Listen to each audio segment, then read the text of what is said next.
Hello, my name is Tom Hayes and welcome to SCAN's Community Connection. I am your host and my real job, I'm Director of Customer and Community Relations at New Jersey Natural Gas. But it's been great to be part of the SCAN family for many, many years now. And this program, Community Connections, we really like to talk to local folks that are doing some great work in our community.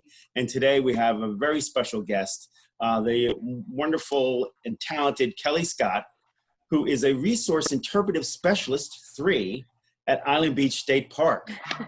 Kelly, welcome. Thank you, Tom. Thank you for having me. It's great. So right off the bat, I've got to ask you to tell our folks what exactly is a Resource Interpretive Specialist 3? That's a really good question. So we mostly go by park naturalist, and my main job is to run the interpretive programs at Island Beach State Park. So we do public programming and teach people about the environment and ways to preserve and protect the natural resources that we have there. That's great. Truth be told, I've known Kelly, I've known you for many years, as we're involved with a lot of different programs that we work with Island Beach State Park. And Ocean Fun Days is a big one that we do that we'll talk about a little bit later. But Yep. Right now, just let us know and let our viewers know, is Island Beach open now, and will it be open through the fall, or what's the plan? Yep, so we are happy to be back. We are open 8 a.m. to 8 p.m., 24 hours for fishing. If you're actively fishing, you can stay. So we're really happy that we're kind of back to an almost normal. We are running at a reduced capacity, but we're getting there. So things are open, things are moving in the right direction. So it's good. That's great. So like on the weekends, there's always a lot of people coming down to the shore and wanting to go to Island Beach State Park and all that. So Yeah. saying those numbers are restricted as well?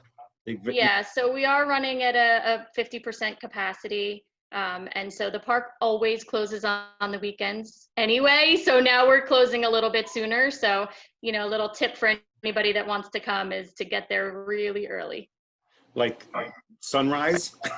Well, the park opens at 8, so be there by 8. We've been closing sometimes by 9:30 when it's a really nice day. So yeah, if you want to come, make sure you plan ahead and get there early.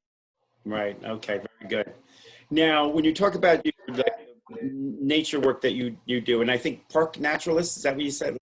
Yep. Okay. So what do you really do in the nature center and the interpretive center when it's open?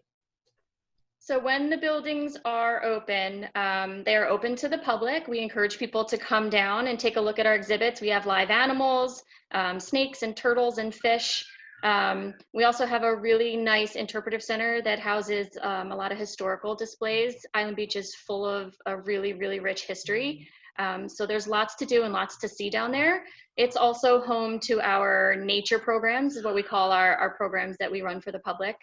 We host kayak tours and surf fishing lessons and night hikes, all of which are on our normal schedule. Obviously, we're not running our normal schedule right now, but normally those are the things that we do. Gotcha. So the nature center, interpretive center aren't actually open at this time at a limited capacity, or they're not open at all? Nope, unfortunately they're not open yet. All of the buildings at Island Beach are still closed, okay. Including the gate, the main office, and the nature and interpretive centers. If we open them, we're gonna open them all at the same time. Okay.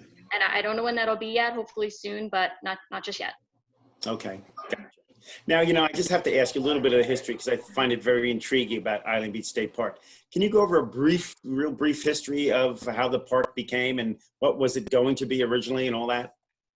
Sure. I don't know how brief I can be because there's so much information, but the short version is there were plans to develop it just like LBI is, with a really big resort community with restaurants and shops and residential housing.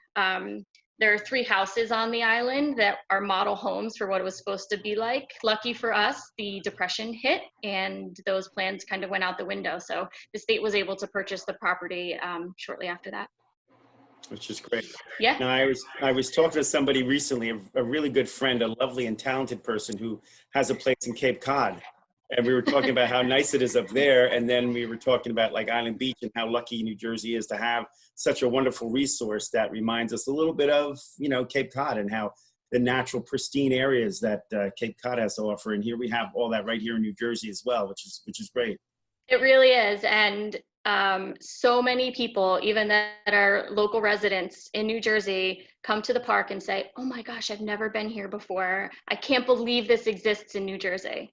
It's really just such a special place. It's really great. It's really, really great. So I know you talked about some of the types of programming that Island Beach is offering during this unusual summer. Is there anything else you wanted to add to that list or go into a little more detail?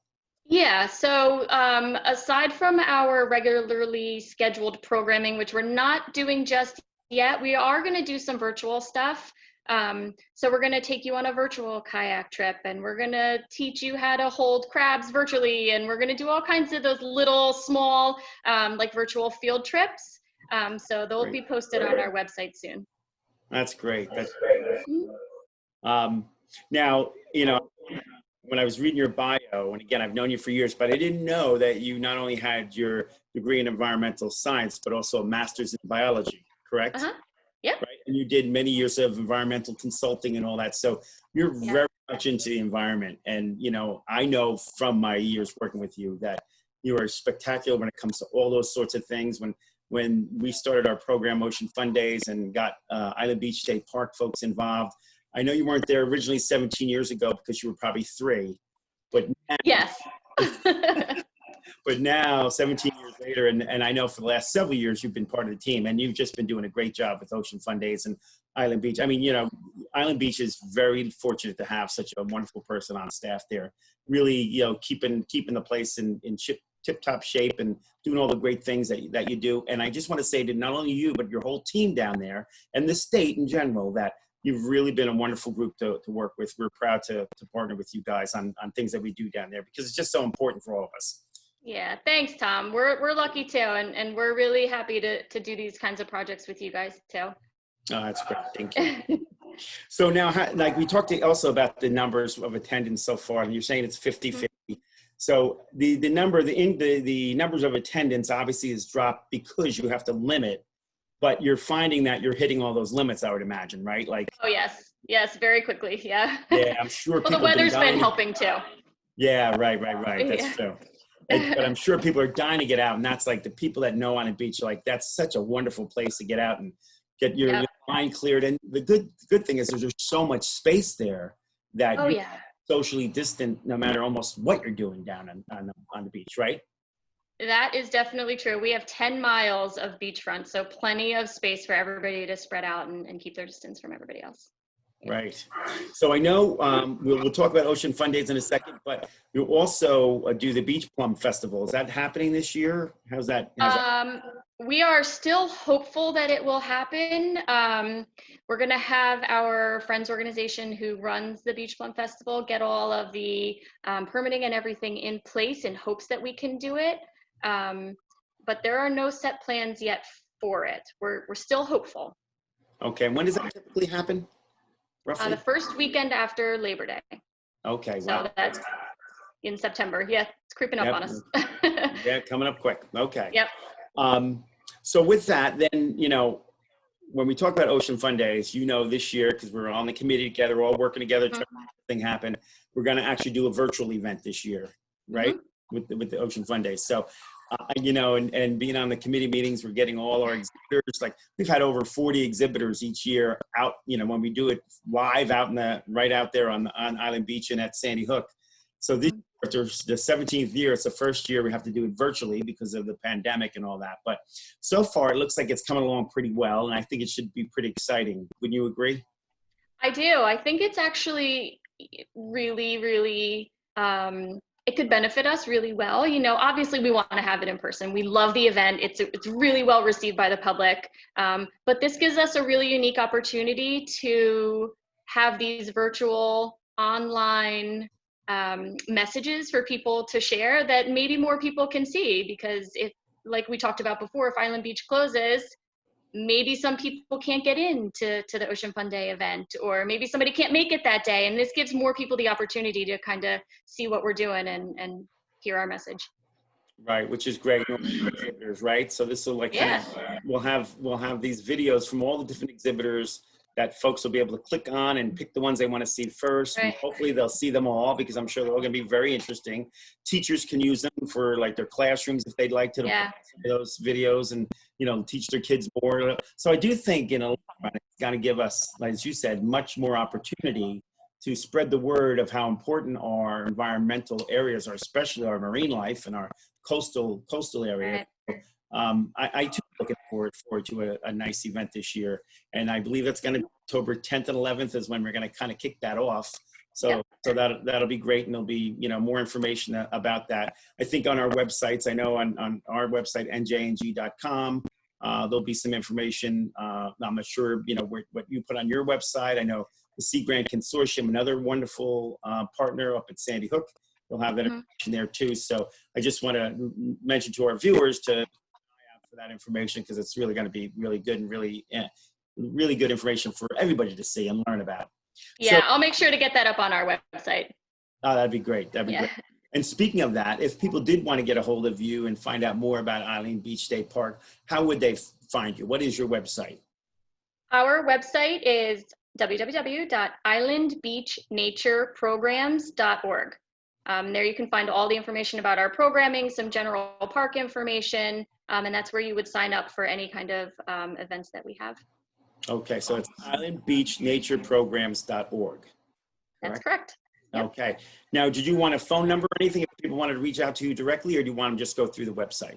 Well, the website's easier, but you can always call us at the Nature Center. We are buzzing around the park on a daily basis, so we may not answer, but we will call you back. The number is 732-793-1315. Great. That's great. So now, I know you have a staff. How many folks actually work on Island Beach State Park? We have a full-time staff of about 8 or 9, and in the summer we hire somewhere around 120 seasonals. Wow. Each summer, yeah. This year's a little bit less, obviously, but on average it's about 120. That's great. So I'm sure a wonderful experience and great stuff for folks' resumes as they come out and they're working the summer, right? Because so many of these folks want to work in that field and want to work in that arena. And to get that kind of experience is really, really important, I would imagine. It is. We often refer to it as a really good stepping stone into the environmental field. You meet so many people, not just in the Park Service, within the DEP organizations and in Fish and Wildlife and all of our partner organizations too. You just meet so many people. It's really good for the young guys to get in Island Beach. Yeah, that's great. Now, do most people get jobs through the state? Like, how do they reach out to you to get that kind of information? Yep, it's all posted on the Civil Service website. Oh, that's good. Very good. Yep. Okay. All right. So, if I know you've been there. How many years have you been on Island Beach now? Exactly. 6 years. 6 years. Yep. I remember when you were just getting out of diapers, I think. Right. 6 years ago. But it's been great, and your team again has been really, really wonderful. Now, what would you say is one of the nicest things that you've experienced since you've been working there? My favorite part of working there is being able to share my passion about the environment and the natural resources there with the public, and seeing that kind of aha moment when they realize, oh my gosh, like this is really in New Jersey, and there's something that I can do to help it. It's a really cool feeling. Yeah. That's great. Well, Kelly Scott, I really want to thank you for your time. I appreciate your being our guest today, and really letting all our viewers know how important Island Beach State Park is and all the wonderful things that you do there. And again, I want to remind everybody to look for the information about the virtual Ocean Fun Days. Again, at our website, njng.com, or eventually at the islandbeachnatureprograms.org. And again, Kelly, thank you for your time. We appreciate it. You're wonderful. Thank you, Tom. Okay, take care. Bye. And to our viewers, we're going to be right back after a short commercial break, so stay tuned. At the Save Green Project from New Jersey Natural Gas, we're bringing you rebates and incentives, including 0% APR financing, right on your natural gas bill to help make energy efficiency affordable. And with the possibility of no upfront costs and special incentives for moderate income customers, investing in equipment upgrades doesn't have to be out of reach. Go to SaveGreenProject.com for details on available rebates and incentives to help you upgrade to energy-efficient HVAC and water heating equipment. You could also be eligible for thousands of dollars in incentives for seal-up and insulation fixes. In the long run, you could be saving money on your energy bills too. Visit us at savegreenproject.com. That's savegreenproject.com.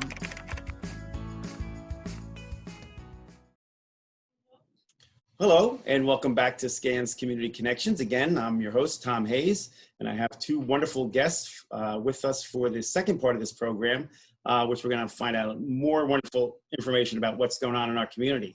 So with that, I have Karen Ubeda, who is a community health worker, and Carly Trill, who's a community outreach coordinator for Neighborhood Connections to Health. So welcome to both of you. Thank you for having us today. Great, absolutely. I thank you for being here with us. So Carly, I'm going to start with you. What is the background of Neighborhood Connections, and how was it formed, and what does it aim to do? Sure. So Neighborhood Connections started out in 2016 as a coalition. It was born in Freehold Borough, and that's where we still are at. And essentially, everybody came together onto the steering committee to address health disparities. So basically, is everybody able to live a healthy life? Does everybody have an equal shot at that? And it was really data driven. So it was looking at some of the things that people were experiencing, like diabetes and things like that. And, how can we level the playing field, and how can we help alleviate some of that people are experiencing? We got a grant from the Robert Wood Johnson Foundation that gave us our first 4 years kind of building the foundation of our work. And the pillars that we created, which are access to healthy food, lead poisoning prevention, bikeability, walkability, and intergenerational activities, those came from focus groups that were also done in the beginning in 2016 when we started. So that was the direct input of people that live in Freehold Borough, their thoughts and what they thought would make the community a better place. And those are the pillars that we stand on today. So that's just a little bit of history. Okay, that's great. That's good information. It's a nice organization that you put together to really do all those things in the community. So kudos to you and your whole team. And can you tell us also what are some of the issues that Neighborhood Connections aims to alleviate in general?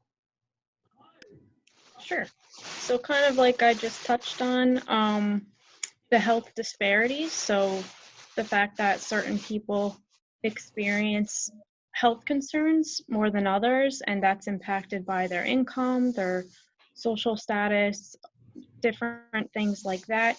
So that's really the main thing that we want to alleviate. We want to make it easy to live healthy, and we want to make it so that it doesn't matter your income, your culture, your age.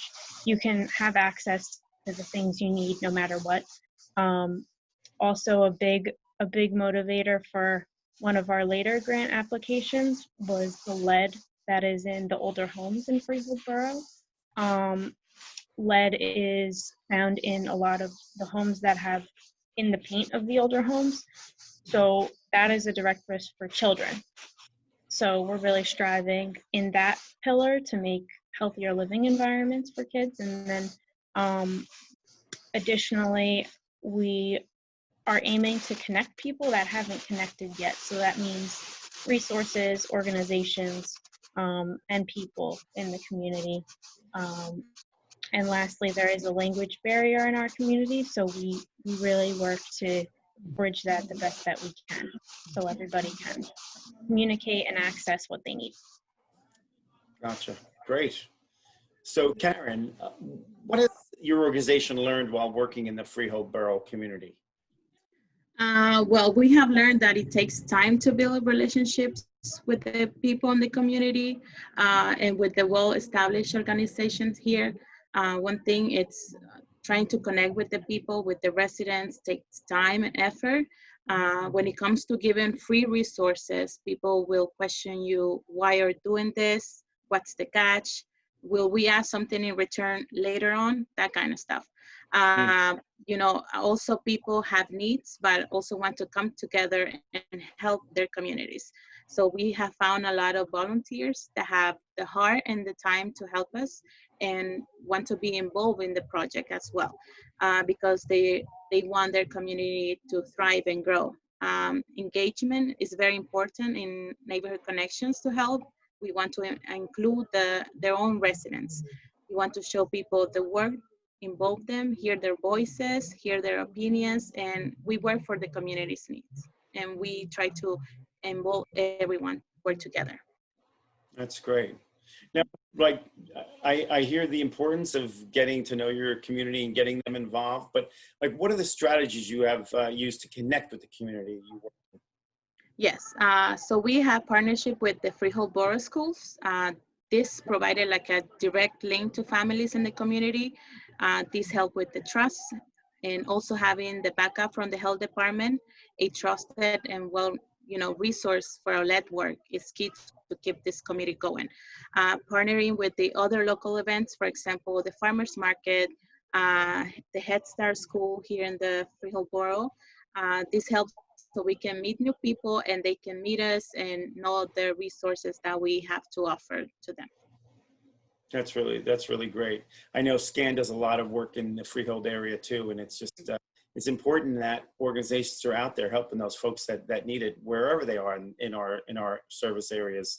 So kudos to again your organization for being out there on the street, really trying to help those folks in need in the community. I think we all appreciate that. Great. So Carly, what have some of your like, I guess, biggest successes been as an organization to date? Sure, absolutely. So as we were touching on before, we are working to remediate lead in the homes of Freehold Borough. So kudos to the work of my colleagues, especially Karen, who's on here, that are working on this, because people opening their doors to actually have us assess their homes has been a huge achievement for us, a huge step in that earning that trust that Karen was talking about. Right. It gives us the ability to go in and see what they have going on in their house, and then we can help to make their home a safer place for their kids. So that's been a huge success. Also, especially during COVID, being able to supply people during their food insecurities. So, you know, through our mobile pantry that we do in partnership with the Phil twice per month, but then also more recently we started produce pop-up distributions. That's healthy fruits and vegetables weekly. So those two things have been also huge successes. And then we were also awarded by the New Jersey Safe Routes to School, which is one of the grants that we're working to apply to. For our work up to this point, they gave us the Gold Award, which was a great recognition and also puts us in a great position for that grant that we're hoping to get to make walking and biking safer in Freehold Borough. And then another great thing is that we were able to get a grant to support the first ever Freehold Intergenerational Community Council.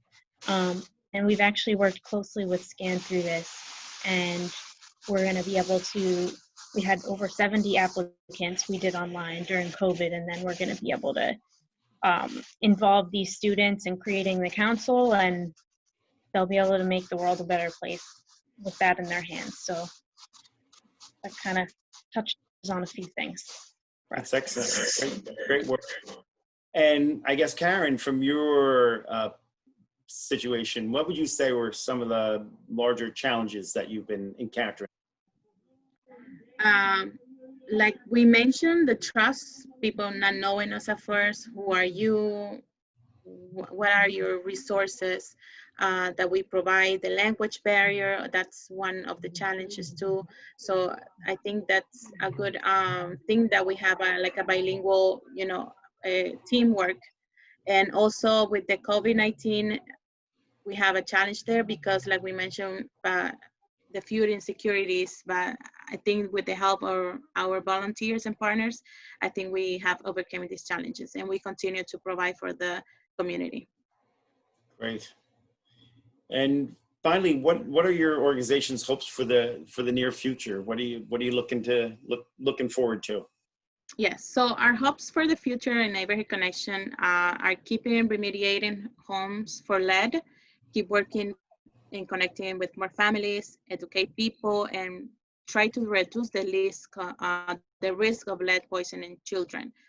We hope to grow, empower more people, more volunteers, make healthy eating easier, more affordable, and more, like we say, popular.